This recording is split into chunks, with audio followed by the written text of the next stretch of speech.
Student academy में खुश आमदीद। आज का जो हमारा सेशन है वो हॉस्पिटैलिटी मैनेजमेंट को लेकर है। आज हम हॉस्पिटैलिटी मैनेजमेंट में जो बात करने जा रहे हैं, बेसिकली आज का जो हमारा डिस्कशन होगी वो डिस्कशन ये होगी कि देखें, आपकी जो ऑर्गेनाइजेशन होती है वो बहुत ज़्यादा आपकी ज़िंदगियों में आपकी जो लेवल अप करती है वो बहुत ज़्यादा इम्पॉर्टेंट होती है। अब प्रोडक्शन साइड पर देखें, सर्विस तो कोई प्रोडक्ट नहीं करती, कोई प्रोडक्शन सर्विस की नहीं होती, लेकिन प्रोडक्शन यहाँ क्या होती है, हॉस्पिटैलिटी इंडस्ट्री के अंदर प्रोडक्शन जो है वो फूड होती है। तो अब हम फूड पे बात करेंगे। बेसिकली हमारा नेक्स्ट यूनिट भी फूड से रिलेटेड है और फूड सर्विस इंडस्ट्री के ऊपर हम डिस्कस करेंगे। तो फूड सर्विस इंडस्ट्री पूरी एक इंडस्ट्री है, उसमें रेस्टोरेंट्स हैं, कैफ़ेज़ हैं, उसमें कॉफ़ीज़ हैं, बार हैं, कॉफ़ी बार हैं, बहुत सारी चीज़ें डिस्कस करने के लिए हैं जिनको हम फर्दर सेशंस के अंदर एलोबरेट करते चले जाएंगे। देखिए, प्रोडक्शन साइड पर अगर बात करते हैं तो फूड ही हॉस्पिटैलिटी इंडस्ट्री का एक बड़ा, जैसे कहना चाहिए, जान है। हॉस्पिटैलिटी इंडस्ट्री की जान समझ लेते हैं, या यूँ समझ लेते हैं कि हॉस्पिटैलिटी इंडस्ट्री जो है उसके ऊपर बहुत ज़्यादा डिपेंडेंट है अगर हम बात करते हैं, क्योंकि सर्विसेज में कोई चीज़ डेवलप नहीं होती। अब आपको यहाँ समझाते चले जाते हैं कि जी प्रोडक्शन होती क्या है।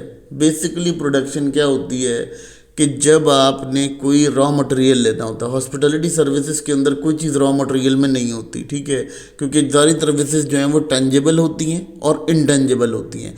यानी इनटेंजिबल सर्विसेज में क्या होता है, सर्विसेज बेसिकली इनटेंजिबल होती हैं। तो जो टेंजिबल सर्विसेज में प्रोडक्शन है वो सिर्फ फूड होता है, यानी जो गेस्ट कंज्यूम कर लेता है या गेस्ट के पास जो चीज़ आ रही होती है वो प्रोडक्शन में फूड होता है। बाकी जो सर्विसेज हैं वो इंटेंजिबल हैं और टेंजिबल हैं, क्योंकि जब तक वो पैसे पे कर रहा है तब तक तो वो टेंजिबल हैं, उसको यूज़ कर सकता है, लेकिन उसके बाद वो सर्विसेज को यूज़ नहीं कर सकता, वो इंटेंजिबल हो जाती हैं। तो ये सारा सिस्टम यहाँ समझने के लिए इंपॉर्टेंट है कि प्रोडक्शन सेक्टर में अगर बात की जाए तो फूड जो है वो एक बहुत बड़ा अपना एरा रखता है हॉस्पिटैलिटी इंडस्ट्री के अंदर। तो इसी से ही हम डेवलप करेंगे और उसका अगला चैप्टर भी हमारा जो यूनिट होगा वो भी इसी से रिलेटेड होगा। अब यहाँ बात करते हैं जी प्रोडक्शन के अंदर, अगर हम हॉस्पिटैलिटी साइड में बात करते हैं तो कुछ सेक्शंस होते हैं हॉस्पिटैलिटी इंडस्ट्री के अंदर जो प्रोडक्शन को डील कर रहे होते हैं। प्रोडक्शन को सबसे ज़्यादा डील क्या कर रहा होता है, जो सबसे इंपॉर्टेंट चीज़ डील करती है वो किचन होता है। किचन क्या होता है, वो प्रोडक्शन सेंटर होता है आपकी हॉस्पिटैलिटी का। फिर उसके बाद अगर बात कर लेते हैं रेस्टोरेंट क्या होता है, वो कंजप्शन सेक्शन होता है, लेकिन वो भी आपका एक प्रोडक्शन सेक्टर कहलाता है, क्योंकि फूड जो है वो प्रोड्यूस होकर कंज्यूम करने के लिए वहाँ आता है। तो वो जो कंज्यूम करने के लिए आता है, डाइनिंग एरा होता है, उस डाइनिंग एरा को हम रेस्टोरेंट कहते हैं, ठीक है। फिर आ जाते हैं जी बार पर। बार क्या होता है, जब आप कोई बेवरेजेस ऑर्डर करते हैं तो एक होटल के अंदर स्पेसिफिक एरा होता है जिसको हम कहते हैं बार, ठीक है। नहीं, हम अगर किचन के अंदर भी जाएँ तो किचन में भी 3 सेक्शन होते हैं, वहाँ पर भी हम डिस्कस करेंगे। उसके भी 3 से 4 सेक्शन होते हैं, वो हम फर्दर डिस्कस करेंगे जब फूड सर्विस इंडस्ट्री को इवॉल्व करेंगे, ठीक है। अगर हम यहाँ ये बात करते हैं बार्स की, तो बार्स क्या होते हैं, जब आप बेवरेजेस मंगाते हैं तो ऑलमोस्ट वो किसी ना किसी प्रोसेस के थ्रू, किसी ना किसी प्रोसेस से आपको वो मिल रहे होते हैं।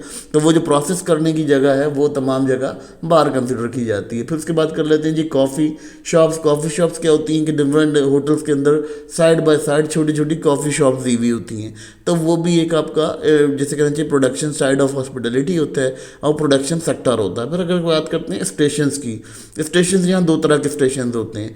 एक स्टेशन तो किचन से जुड़ा हुआ होता है, ठीक है, जो किचन से ऑर्डर लेके जा रहा होता है, और एक स्टेशन वो होता है जो आपका परचेजिंग डिपार्टमेंट के पास स्टेशन होता है, जहाँ से आप अपना सामान मंगाते हो। किचन का जो सामान होता है वो परचेजिंग डिपार्टमेंट के पास जाता है।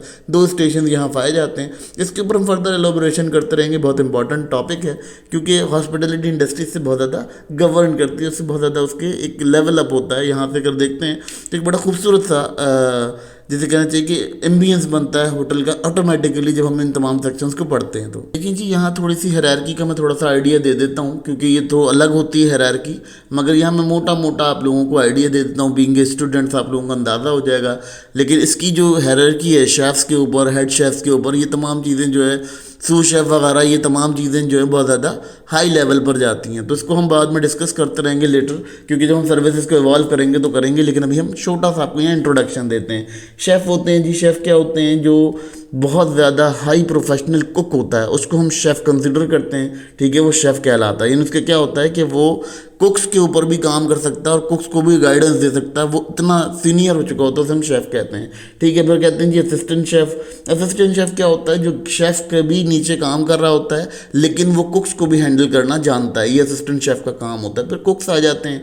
कुक्स क्या करते हैं, जो बिल्कुल कुकिंग टाइम होता है, जो चूल्हे के ऊपर खड़े हुए लोग होते हैं, वो कुक्स कंसिडर किए जाते हैं किचन के अंदर। ये किचन की हायरार्की है बेसिकली, क्योंकि हमारी प्रोडक्शन साइड किचन ही है, तो इसीलिए हम उसको डिस्कस कर रहे हैं। फिर असिस्टेंट कुक क्या होता है, जो उसके साथ कटिंग वटिंग कर रहे होते हैं या ये चीज़ें कर रहे होते हैं, उनको असिस्टेंट कुक भी कहते हैं। शेफ़ तो हम हर किसी को शेफ़ कहने लगे, लेकिन शेफ़ बेसिकली शेफ़ ऐसा नहीं होता। शेफ़ जो है वो बहुत हाई प्रोफेशनल, बहुत ज़्यादा स्किल्ड बंदा होता है, तो शेफ़ कहा जाता है।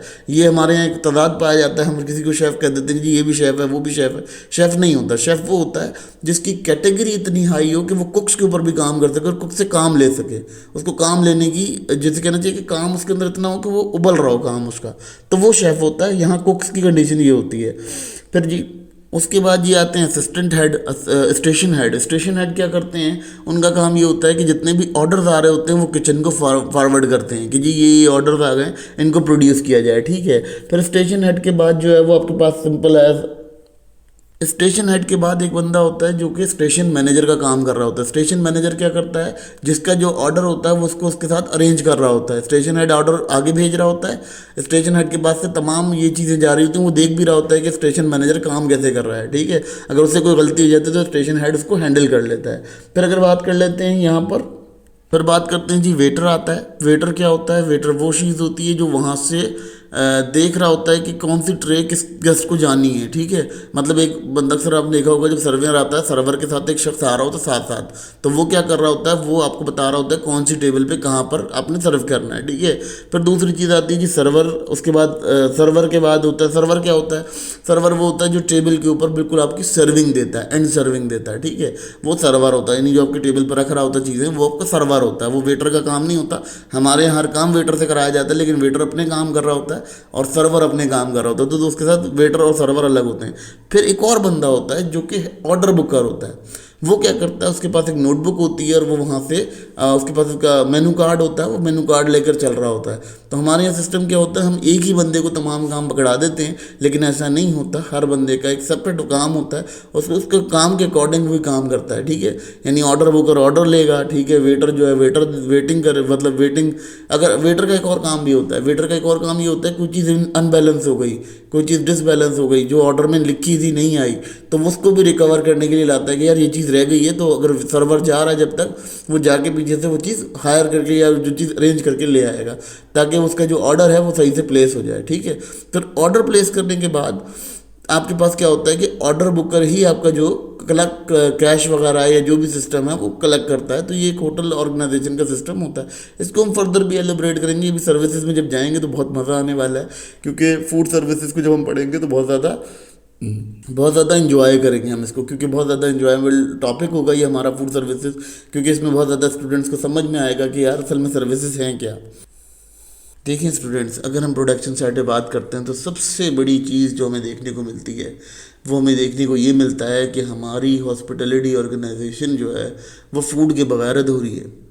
तो फूड के बगैर अधूरी क्या होती है कि आपको यूँ समझ लेते हैं कि जो फूड है उसकी जो रिसोर्सेज हैं वो आपने गेस्ट को देनी। देखें कहते हैं ना अक्सर के भाई जो इंसान के दिल का रास्ता होता है वो पेट से होकर गुजरता है, तो बिल्कुल इसी तरह से जो गेस्ट है उसके भी दिल का रास्ता आपके पेट से होकर गुजरता है। जब आप उसे अच्छा खाना खिलाते हैं तो उसे एक मज़ा आता है कि यार हाँ यार ये ऑर्गेनाइजेशन अच्छी थी, हम यहाँ दोबारा भी विजिट करेंगे या हम लॉयल हो जाएंगे इस ऑर्गेनाइजेशन। देखिए लॉयल कस्टमर बनता ही इसी बिना पर है, जब आपका फूड क्वालिटी, जब आपकी सर्विस क्वालिटी बहुत अच्छी होती है तो उस सूरत में आपका जो कस्टमर है वो लॉयल होता है।